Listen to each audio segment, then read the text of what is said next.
How to link Facebook page to Messenger app. Hello everyone, welcome to this channel. I'm Emily and I'm here to help you out today. So without any delay, let's get started. The first thing first, open up your Play Store application and search for Messenger application.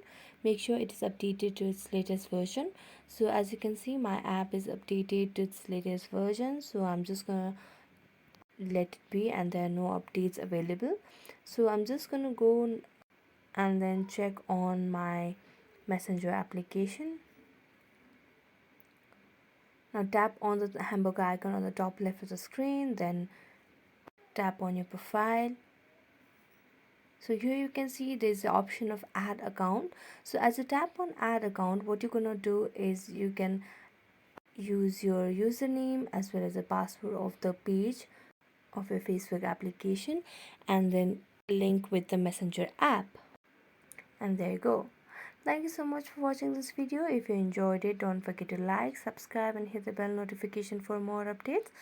That's it for today and see you next time.